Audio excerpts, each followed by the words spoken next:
Kembali lagi di DevOps dunia nyata. Kali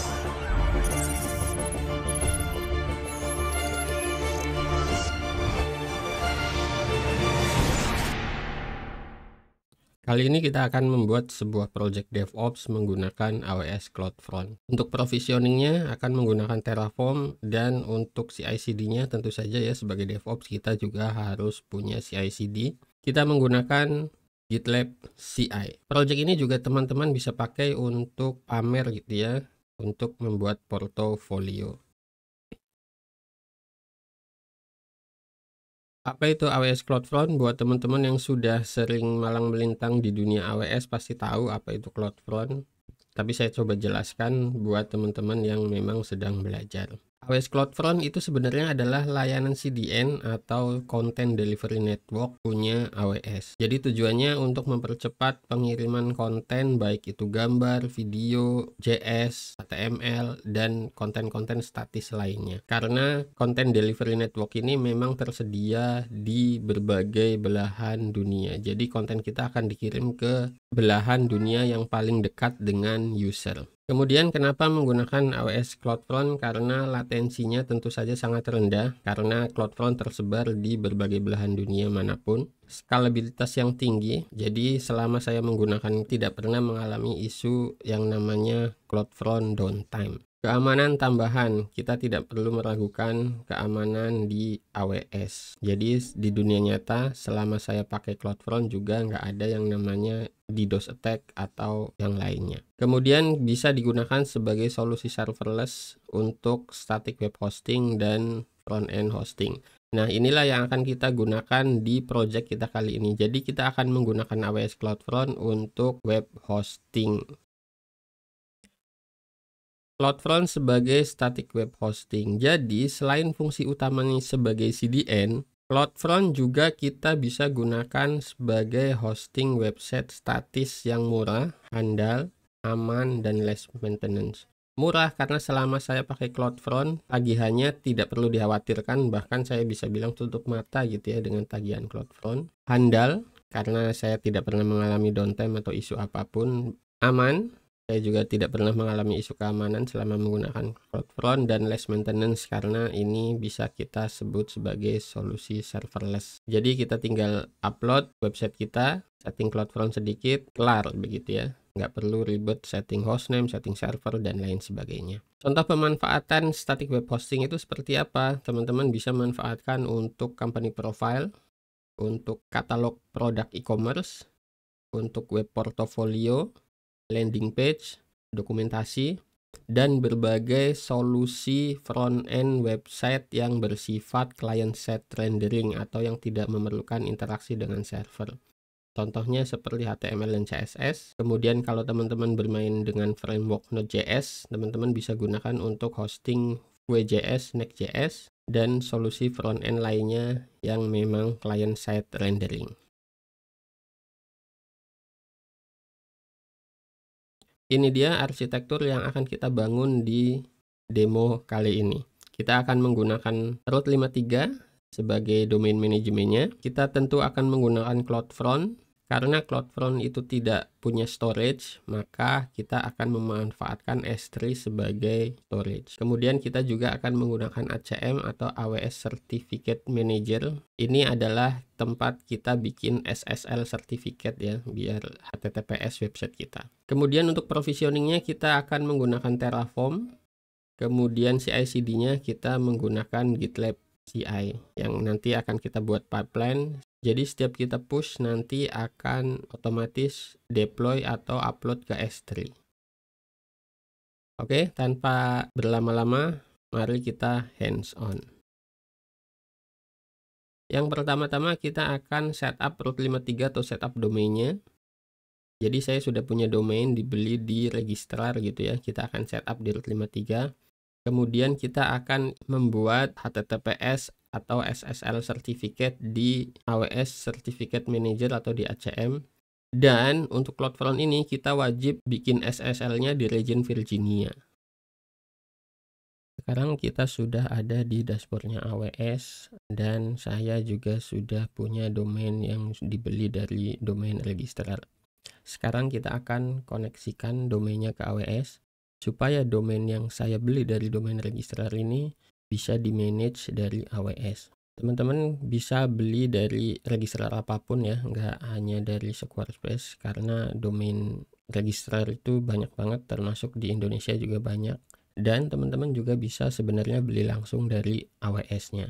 Nah, kebetulan saya belinya dari Squarespace. Saya punya domain ini, woles.com. Sekarang kita coba koneksikan ke root 53, yaitu layanan domain dari AWS.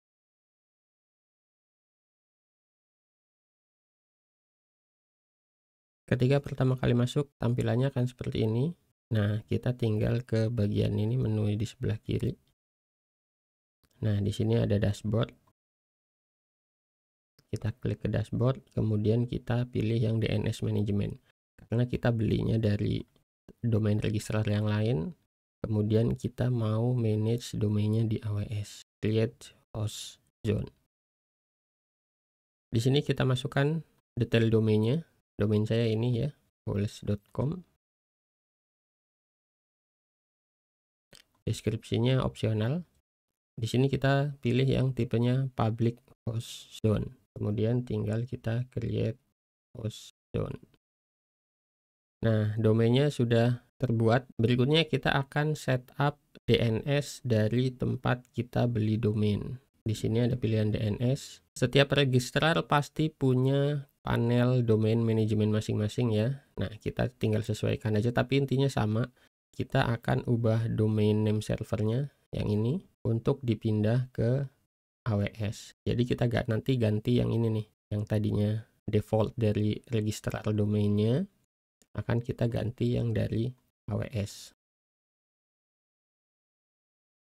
Nah, ini tinggal kita masukkan saja custom domain name servernya. Oke, kita copy satu persatu.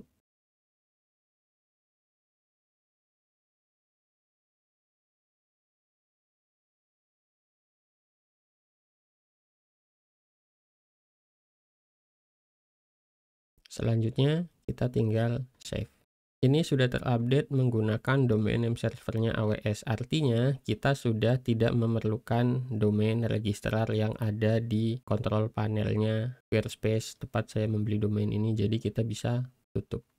Sekarang manajemen domainnya sudah pindah ke AWS. Jadi kalau teman-teman lihat ke dashboard lagi ya, nah tampilan awalnya akan seperti ini. Ada satu domain yang saya manage di AWS. Nah, ini domain yang saya manage di AWS. Selanjutnya kita akan membuat SSL certificate di ACM. Kita search ACM. Nah, ini certificate manager. Kita buka di tab baru aja supaya gampang ya. Ini adalah tampilan awal AWS Certificate Manager. Kita akan membuat sertifikat di mana regionnya jangan lupa. Regionnya kita buat di Virginia. Karena CloudFront kebutuhannya harus sertifikatnya ada di region Virginia.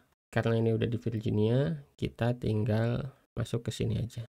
Di sertifikat, untuk request bisa dari sini, bisa dari menu ini, atau bisa dari menu yang kanan. Saya mau request sertifikat. Di sini jenisnya public. Yang pertama yang harus kita wajib isi adalah tentu saja nama domainnya ya. Ini adalah proses pembuatan sertifikat untuk woles.com. Nah, untuk jaga-jaga karena teman-teman pasti butuh SSL atau sertifikat tidak hanya untuk woles.com, tapi kita akan juga butuh untuk wildcard domain atau apapun domain di belakangnya, misalkan blog.woles.com, terus nanti kemudian ada lagi app.woles.com dan sebagainya. Kita akan bikin lagi sertifikatnya. Nah, kita bikin lagi untuk yang wildcard. Untuk validation metodenya pakai yang rekomendasi aja. Dan algoritmanya kita pakai yang default, kemudian tinggal request. Setelah diklik request, statusnya adalah pending validation. Karena kita harus menambahkan CNAME di root 53. Kemudian kita tinggal klik satu tombol ini aja nih. Create record in root 53. Kita tinggal create record. Oke, recordnya sudah dibuat, jadi statusnya kita tinggal menunggu validasinya. Setelah menunggu beberapa saat, berhasil dibuat. Selanjutnya yang akan kita catat adalah ini nih, ARN. ARN itu AWS Resource Name. Ini nanti kita akan taruh di Terraform untuk integrasi pada saat provisioning CloudFront dan domainnya. Langkah selanjutnya kita akan menulis Terraform file atau Terraform code-nya. Kemudian setelah Terraform filenya sudah selesai, kita akan provisioning CloudFront dan S3-nya sekaligus menggunakan Terraform. Sekarang kita akan mulai bikin Terraform file ya. Kita akan masuk ke codingan Terraform. Tapi sebelumnya, sebagai informasi, jadi ini adalah website yang akan kita deploy. Jadi saya punya di sini semacam company profile yang saya bikin dengan nama DevOps Dunia Nyata. Kita coba lihat, buka dulu. Ini dia tampilan website statis yang akan kita deploy ke CloudFront. Source code-nya saya taruh di GitLab ya, karena kita akan menggunakan GitLab CI. Jadi source code-nya saya taruh di GitLab-nya DevOps Dunia Nyata, gitlab.com/devopsdunianyata/CloudFront web. Ini nanti saya akan taruh juga di bagian deskripsi ya. Oke, ini kita bisa tutup dulu. Kita balik lagi ke Terraform file. Saya tidak akan coding line by line, satu per satu, baris per baris begitu ya, untuk mempersingkat waktu. Tapi di sini saya sudah sediakan Terraform filenya. Nanti coba kita bahas aja dari apa yang sudah saya buat. Di sini ada Terraform. Jadi Terraform versionnya pada waktu saya bikin ini itu di versi 1.16. Nah, sebagai rekomendasi ketika membuat Terraform file, ketika di situ ada version, saya rekomendasikan pakai seperti ini. Artinya versionnya kita pakai spesifik ya. Ini untuk menghindari jikalau nanti di kemudian hari ada update version dan version yang sekarang ternyata sudah deprecated. Nah, untuk mencegahnya lebih baik pakai specific version seperti ini. Nah, nanti ketika teman-teman ingin upgrade, tinggal di-upgrade manual saja. Oke, di sini Terraform, ini kebutuhan wajib Terraformnya, jadi kita pakai providernya AWS begitu ya. Kemudian di sini ada Terraform State. Jadi setiap kita coding Terraform, itu Terraform akan menyimpan konfigurasinya di file yang namanya Terraform State. Terraform State ini jika kita tidak define di mana tempat menyimpan lokasinya, maka akan dibuat di lokal komputer kita. Dan Terraform State ini tidak direkomendasikan disimpan di lokal karena memang menyimpan segala konfigurasi Terraform. Jadi kalau terjadi apa-apa dengan komputer kita, misalkan hilang atau komputer kita rusak begitu ya, maka konfigurasi ini nggak akan mungkin kembali lagi dan teman-teman pasti akan sangat kesulitan menggunakan Terraform yang sudah dibuat. Begitu juga resource-resource yang ada di AWS, misalkan yang sudah dibuat pakai Terraform, kemudian Terraform state-nya ini hilang ya, artinya akan sangat sulit untuk manage Terraform yang sudah dibuat. Jadi ini rekomendasinya. Ini dalam hal ini saya komen karena kalau untuk praktek saya pakai di lokal aja begitu ya, tapi sekali lagi ini tidak direkomendasikan. Rekomendasinya adalah menggunakan S3 atau menggunakan HashiCorp Terraform Cloud untuk menyimpan TF state. Oke, ini selanjutnya providernya AWS. Kemudian ini saya bikin variabel ya. Variabel ini saya gunakan untuk setiap detail yang akan dirubah di dalam codingan. Jadi saya lebih baik menggunakan variabel. Contohnya, jadi variabel ini begini. Contohnya ini ada domain, artinya semua yang berkaitan dengan domain di codingan. Nah, ini ada banyak banget yang muncul nih. Ini bucketnya nanti ngambil dari nama domain, bucket S3-nya. Kemudian ada lagi mana? Nah, ini juga nama domain, ngambil domain gitu ya. Kemudian ini juga domain. Artinya domain itu muncul di banyak codingan Terraform. Nah, untuk memudahkan hal itu, jadi lebih baik dibuat variabel. Setiap kali ada domain yang muncul, maka ngambil dari variabel ini gitu ya. Ini juga memudahkan kita untuk menghindari kesalahan atau kadang terlewat dalam menulis coding Terraform. Oke, kita lanjut lagi ke atas. Ya, jadi semua yang berubah biasanya saya taruh di variabel lokal. Nah, ini tadi yang saya mention di awal ketika membuat ACM atau SSL sertifikat. Jadi yang tadi kita buat di sini ya, ketika SSL-nya sudah berhasil dibuat, maka kita perlu ambil ARN-nya nih. Kita perlu ambil ARN-nya, kita copy gitu ya. Kemudian kita taruh di bagian sini, di bagian ACM certificate. Kita paste di sini. Oke, kita ke bawah ke, nah ini ngambil data dari zone root 53-nya ya, dari host zone-nya domain walls.com. Lanjut ke bawah, kita ke bagian S3 bucket yang akan kita buat pakai Terraform. Di sini saya pakai modul untuk membuat S3 biar gampang, biar tinggal ambil aja variabel-variabel dari modulnya ya. Jadi S3 yang akan kita buat bucketnya nanti menyesuaikan nama domainnya. Jadi nama S3-nya sama dengan nama domainnya. Kemudian ACL-nya bersifat private. Jadi artinya S3 ini bersifat private, tidak boleh diakses public. Nah, nanti yang akses public adalah CloudFront-nya. Kita hubungkan S3 ini sebagai originnya si CloudFront. Kemudian di sini ada settingan source. Ini standar konfigurasi untuk enkripsi. Di sini ada teks. Teks ini opsional, tapi saya biasanya pakai teks untuk memudahkan ya. Teks ini juga bisa dipakai buat nanti ketika kita melacak cost. Kemudian lanjut S3 policy, ini S3 policy aja. Kemudian ada statement di sini. Ini fungsinya untuk tidak boleh mengizinkan akses ke .env. Oke, lanjut ke bawah di sini policy. Nah, kita masuk ke bagian CloudFront. Jadi kalau tadi itu bikin S3, sekarang bikin CloudFront-nya.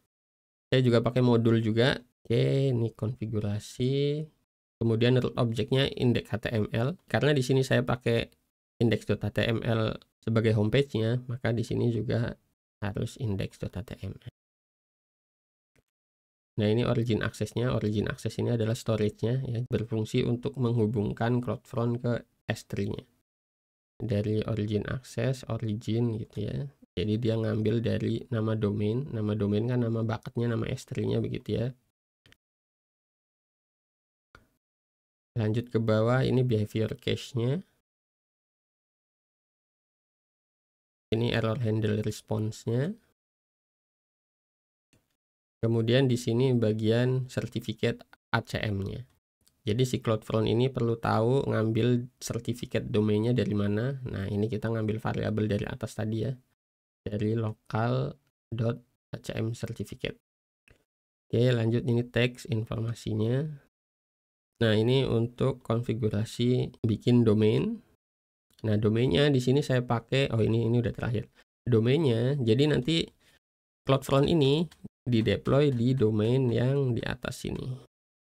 Nah, jadi nanti domainnya adalah roadmap.walls.com. Oke, itu dia pembahasan coding Terraform-nya. Sekarang saatnya kita provision dari Terraform. Yang pertama adalah kita harus init dulu. Kita tunggu beberapa saat. Inisialnya sudah berhasil. Saya coba clear dulu biar bersih. Selanjutnya kita akan Terraform plan. Ini dia ya yang disebut Terraform state. Jadi nanti secara default dia akan bikin Terraform state di lokal. Tapi ini yang tadi seperti saya mention, ini tidak seharusnya atau tidak rekomendasikan disimpan di lokal. Sepertinya udah oke. Selanjutnya akan kita Terraform apply untuk eksekusi bikin resource di AWS. Tapi sebelumnya kita akan intip dulu. Oke, kita akan coba buka satu persatu ya. Nah, di sini belum ada domainnya. Kemudian kita akan coba buka CloudFront-nya. Kita akan juga buka S3-nya.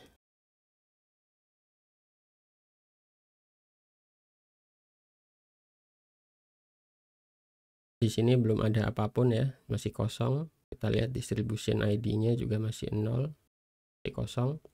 Kemudian S3 bucketnya, oh ini S3 bucket dari praktek saya sebelumnya. Kita abaikan yang ini. Selanjutnya kita akan apply.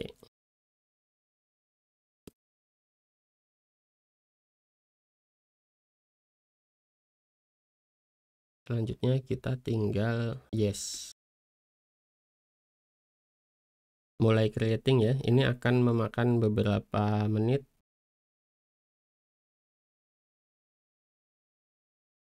Sudah berhasil ya. Kita coba intip lagi di bagian AWS-nya, di sini di S3. Nah, ini S3-nya udah dibuat. Kemudian kita intip juga di bagian sini, di bagian distribution. Jadi di CloudFront ini namanya distribution ya. Kemudian di bagian domain di sini juga harusnya sudah muncul. Nah, ini domainnya. Kita bisa lihat di sini. Tutup dulu aja.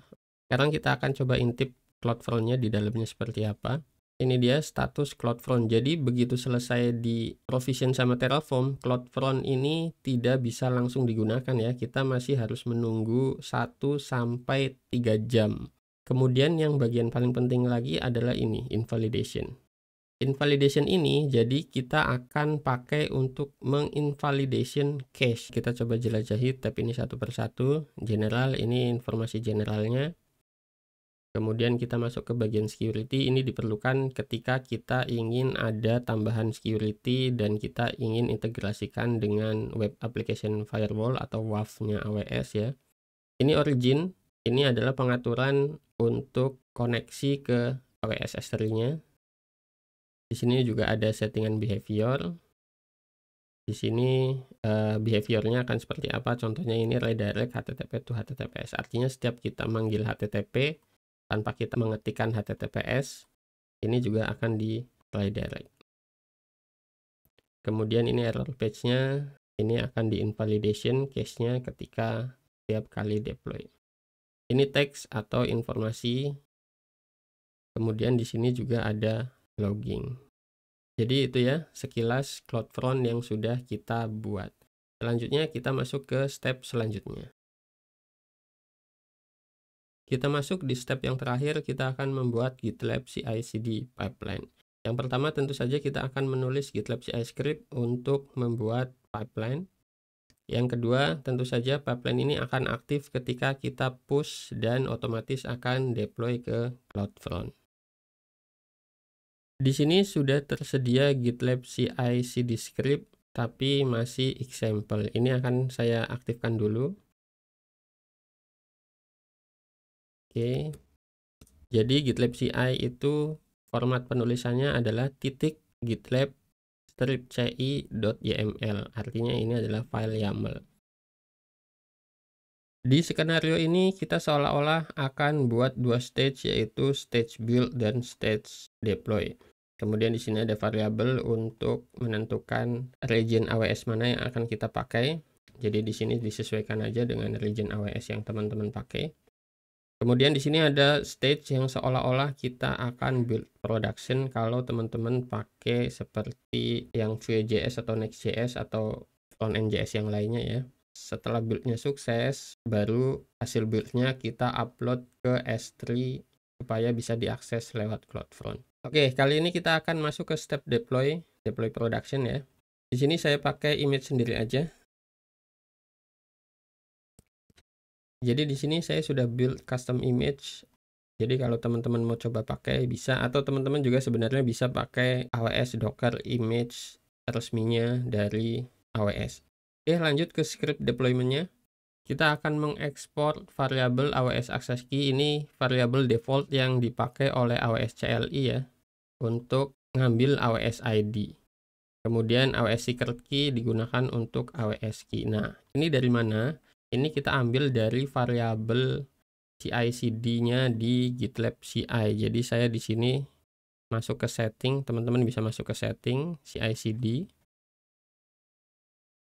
Di sini ada variabel, di sinilah tempat saya set AWS variabel, termasuk AWS Key dan AWS ID. Nah, saya buat CI/CD variabel, ini AWS ID ya. Nah, ini AWS ID. Kemudian ada AWS Key juga. Di sini juga ada AWS Key. Jadi teman-teman bisa bikin variabel di sini, tinggal masukin key-nya apa, value-nya apa. Kemudian di sini ada AWS region. AWS region tentunya kita ngambil dari sini ya, dari atas nih, variabel AWS region. Jadi untuk variabel-variabel yang tidak sensitif, teman-teman bisa taruh langsung di sini. Tapi untuk variabel-variabel yang sangat sensitif, itu harus kita sembunyikan di GitLab variable. Ada di sini ya, di GitLab variable, di bagian setting, CI/CD. Kemudian ada di bagian variabel. Kemudian ada distribution ID. Distribution ID ini adalah CloudFront ID ya. Jadi CloudFront itu di AWS sebutannya distribution ID. Coba kita masuk lagi ke CloudFront. Nah, ini dia CloudFront roadmap.wallace.com. Ini adalah distribution ID sebutannya ya. Kita bisa copy dari sini. Kemudian saya juga taruh di variabel. Nah, kalau kita lihat distribution ID, ini adalah ID-nya CloudFront ID atau distribution ID. Kita bisa paste di sini. Kemudian S3 bucket-nya adalah sama dengan domainnya ya dalam hal ini. Kita coba intip S3 bucket-nya. Nah, ini S3 bucket-nya disamakan dengan nama domainnya. Jadi kalau kita lihat di sini, nah variabel S3 bucket adalah nama S3 bucket-nya. Itu dia perihal variabel. Kita lanjutkan lagi. Kemudian kita konfigurasi AWS-nya yang tadi ya, AWS configure set variable. Dia ngambil variabel dari sini. Berikutnya adalah kita upload code kita atau upload aplikasi kita atau upload website kita ke S3 yang digunakan sebagai originnya si CloudFront. Scriptnya adalah AWS S3 sing titik itu artinya semua yang ada di root directory ini akan diupload. Ini ngambil dari variabel S3 bucket, artinya S3 domainnya ya. Yang terakhir kita akan melakukan invalidation cache di CloudFront. Perintahnya adalah AWS CloudFront create invalidation distribution ID. Kita ngambil dari variabel yang didapat dari distribution ID-nya CloudFront. Kemudian path-nya semua yang ada di root directory ini akan di invalidation cache-nya sama si CloudFront. Yang terakhir ini only main, artinya pipeline ini hanya jalan ketika di branch main atau kita push ke main atau pada saat kita merge request ke main. Mari kita akan coba push ke GitLab untuk menjalankan pipeline.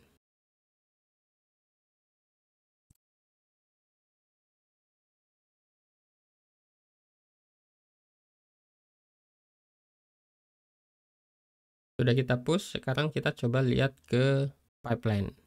Kita masuk ke bagian build, kemudian pipeline. Nah, ini pipeline-nya lagi jalan. Kemudian ini di belakang layar, tadi saya melakukan uji coba ya, trial and error untuk deployment. Ini teman-teman boleh abaikan aja. Kita masuk ke pipeline yang ini. Kita lihat di sini prosesnya kan ada dua stage build dan stage deploy. Atau kita bisa masuk ke bagian sini. Nah, di sini prosesnya adalah build dan deploy. Kita intip proses build-nya. Ini hijau tandanya berhasil ya. Artinya proses build-nya berhasil, proses deploy-nya juga sudah berhasil. Oke, kita coba intip. Build-nya berhasil ya.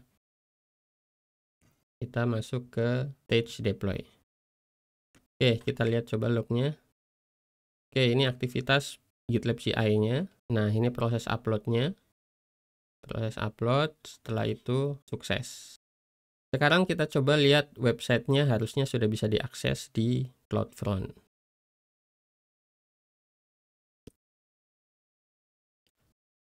Iya, dan ternyata sudah bisa diakses domain roadmap.wallace.com. Nah, untuk memastikan ini di deploy di CloudFront, kita bisa lihat ininya nih, SSL-nya. Connection secure.